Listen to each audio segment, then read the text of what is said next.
Hello, Cancer, and welcome to your love reading. Spirit, today we are going to answer the burning question, will I find love? Well, I don't know, Cancer. You going to find love? Can you find love? Probably. I bet you can. So what we need to do is find out, why have you not? Maybe you haven't found the one. Maybe you've just been casually dating. No one's really clicking. We're going to take a look into that and find out what the heck's going on there. One more card. And here we go. Alrighty. Come here. Okay, so first thing we're going to do is we're going to talk about, why haven't you found the one? Why haven't you found love? Why are you not dating? Whatever suits your situation, right? And the card that came out is the World. It's like there is something that you need to wrap up, or someone. And I don't mean wrap like a gift. I mean wrap it up, let it go kind of thing. There is something in your life that you need to finish up before you can actually start dating, before you're going to have time, room, energy for another person to enter your life. And for you to have the time to put into a relationship. That's basically it. Something needs to end so that a new romance can blossom. So hopefully that makes sense to you. The next thing we're going to talk about is, how are you going to overcome this obstacle? Well, guess what? You need to end whatever this thing is. What I'm getting is, you need to schedule it in. You need to pencil it in. You need some structure around your love life. There's shit going on all around you. You're probably like fucking chasing a million different things and overloading your plate, Cancer. I know you do it. I know you do it. Don't try and fool me, because I know you do. You're overloading your plate and you've got too much other things in your energy that there isn't room for somebody to come in. So you need to start flicking the peas off your plate, right? Make some room for the mashed potatoes and the steak. You know what I'm saying? That's what you're going to need to do. I really like that analogy. Why are my analogies so much around food, right? Such a Taurus. Anyway, I'm not a Taurus. I'm Taurus rising, but I'll heart me some food. Okay, enough about me. Now, the next thing is, we're going to look at, what is it that you might need to do to start meeting new people? What can you do? We got the Devil, and the Devil is about distractions. What did I say? Your plate is overflowing, right? And that's distracting you from putting the time into finding somebody. So this is all giving you the same message over and over again. It's the same theme coming up. Make room, and you probably find someone. That's it. I can't even elaborate on that. The messages are so strong. The other thing is, those three cards, the first three cards are major arcana. This is big stuff. This is big energy. This is serious shit. This isn't just fluff and duff. You really need to do this in order to allow somebody into your life. And you know what? They're easy things. They're simple fixes. Maybe, in theory, of course, maybe not easy to implement, but that's going to be up to you to get past that. Now, here's a fun question. How are you going to recognize them? What kind of traits, or what might I see in this person that might be a signal to me, like, oh, that might be them, or that might be a really good person to date? We have the Six of Pentacles. And what I'm getting from this is, this would be like, analogy is the person who, say, they're successful, and they got their shit together. They're financially sound, and they're financially stable. They're really good at keeping things in check, and having a really balanced life. They are going to be attracted to the same thing. So I think as you make room, like I said, push stuff off your plate, and you actually show that you also have a balanced life and can maintain a balanced schedule, that's something you're going to recognize in them. You're going to see that in this person too. This person, though, it's more innate to them, okay? It comes naturally to them. Whereas you might have to work at it a little bit more, right? The other thing about this person, excuse me, is the picture I see is, say, somebody, excuse me, who has their own business. So they're making good money, right? So money's coming in. They're really smart with their money. They're really stable and everything, but they're also very generous, not to a fault. That's the balance, right? They're the, the bakery owner. I love my bakeries if you've been with me long enough. Hey, and if you're new, hi. It's the bakery owner who sponsors all the kids' teams in towns, right? They buy the jerseys and they buy the soccer balls and they, donate money to trips and whatever, right? That's who this person is. Very good at what they do, very generous at heart, but they take care of themselves, right? They know how to keep a really good balance in all aspects of their life. So someone who's really got their shit together, which I think would be totally cool for you. And like I said, remember, once you start pushing stuff off your plate and you get yourself organized and you stick to whatever that looks like for you and whatever works for you, when you have a nice, good flow and you see that spare time, don't fill it up. Don't fill it up. Get out and find this person, okay? Which brings me to the next card. Where are you going to meet, right? 3 of Cups at a party. Oh, yeah, at a party. It's going to be a gathering. It's going to be less of like, say, a sporting event, right? It's going to be more like, I don't know, your new neighbors have a housewarming party and you get invited and you meet them there. It's a fun event.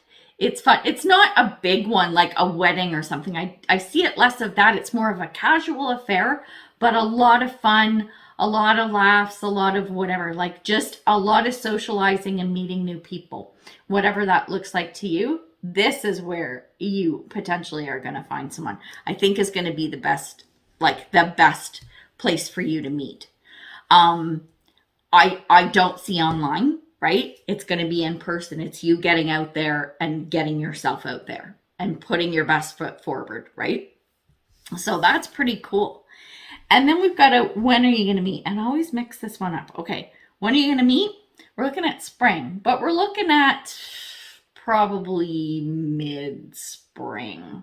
So depending on when you're watching this, is timeless reading. So you're looking at springtime, which is great. Spring is, everything's new, everything's fresh, everything's coming up roses, right? And it's, after winter is past, especially if you have a winter like I do in North America, right? So where you've had snow and whatever, and the snow's starting to melt and people are starting to really come out of their houses, the flowers are coming up and the birds are coming back and everything's feeling really good. That's when, I think that's when you have the best time of meeting this person, is in the spring, which is kind of cool because you're coming out of the dead of winter and moving into spring. And that's not on the board, but I'm going to say this. Actually, I'm going to start getting the oracle cards while I'm talking. As you go through the winter, I think it's a really great time because winter is downtime. It's a great time to take stock, right? Of what you want, how you might start socializing and getting out to meet people and everything. You can kind of make your plans or come up with ideas during the winter time. So then as the spring arrives, you're all ready to go and get yourself out there. So I kind of like that. I think that's pretty cool. We're going to get a couple more cards and then we'll pull some advice cards too. So, okay, I'm going to show you the cards and then we're going to talk. So the first card that came up is intimacy. And then we have trust. This situation is calling for you to have faith. And then the last card says, close your eyes and tell yourself that you deserve to feel joyful. You can allow joy into your life regardless of the circumstances you currently find yourself in. So if you are not in springtime or coming into spring as you're watching this, this is an important exercise too. Remember that you're worthy of joy, you're worthy of love, you're worthy of all of that great stuff. You're worthy of having a partner that is going to treat you the way you need to be treated. And that partner is someone who is vulnerable. That's the intimacy. Intimacy here, we're not talking about sex. We're not talking about physical. Intimacy is actually about, it's sharing and it's being vulnerable. Look at this couple. Look how sweet they are. They are just like, look at the looks on their faces. Their eyes are closed. They're just all entwined. They're all relaxed. They're all happy. And they feel so good. They feel safe and comfortable with each other. That's what you need. This is someone you can trust. This is someone that you can trust with anything you tell them. You can trust that if you open up and you're vulnerable to them, they're not going to ridicule you. They're not going to laugh at you. They're not going to ignore you. They're not going to just blow off your needs, right? They're going to listen and say, even if they may not be perfect at this, they're going to be like, I'm going to do the best I can. You tell me what you need, tell me what you want, and I will do the best I can. If someone promises you that, that's pretty friggin' good, right? And when you see that, and it's allowing that trust to come in, if you've had trust issues in the past, you have to let that go, right? And maybe you had issues in the past with being vulnerable, right? Because of who the person was that you might have been with.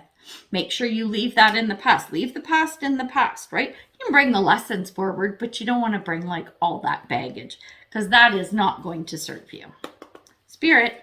So let's get some advice. I want to see what the animal card says. Ooh, interesting. Spirit, and I'm going to get one more. Hang on, because I want to see if these two correspond. Oh my God. Okay, first one is Fox Spirit. This is think on your feet. I suspect that once you get out there to this party, whatever it is that's coming up in the springtime, it's almost like you forget. It's almost like you forget what's going on. And then you meet this person, you start talking, and you're like, oh my God, I totally forgot it. That's who this is, right? So the thinking on your feet is going, okay, right. Now, I remember the words of wisdom that were told to me. So let's just keep this in the back of my mind as you're meeting them, as you're talking to them, even as you start dating, right? So you're really going to have to be quick the way that you interact with this person. The other reason I say that is with this intimacy card. If you are guarded in any way, if you're coming across as someone who's not, what's the word I'm looking for? And I'm saying this because actually the other card comes up with this. I'm just going to read them together. We have the guarded heart. It's trust issues, right? If you walk into that party or any situation with your guard up, with that wall up, because it's literally a brick wall here in front of this person. If you walk in with the wall up, the person's going to know. They're going to know. And they're going to pass you by. They're going to feel like, ooh, yeah, something about that person. That's the think on your feet. As soon as you get that little feeling of, oh yeah, oh my God, this might be the situation, you really are going to have to let down your guard. And right away. I'm talking right away. I'm not saying pour your heart out to them. No, that would probably fucking scare them off and get them running down the street. But it's soften up. Get soft and start talking, nice and easy and flowy. Don't like glom onto them and stuff, but like throwing shit at them, you don't want to be doing that.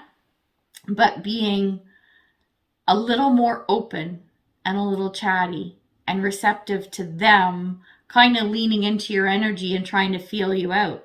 Don't be guarded. And that ties into the think on your feet is what I'm getting with that.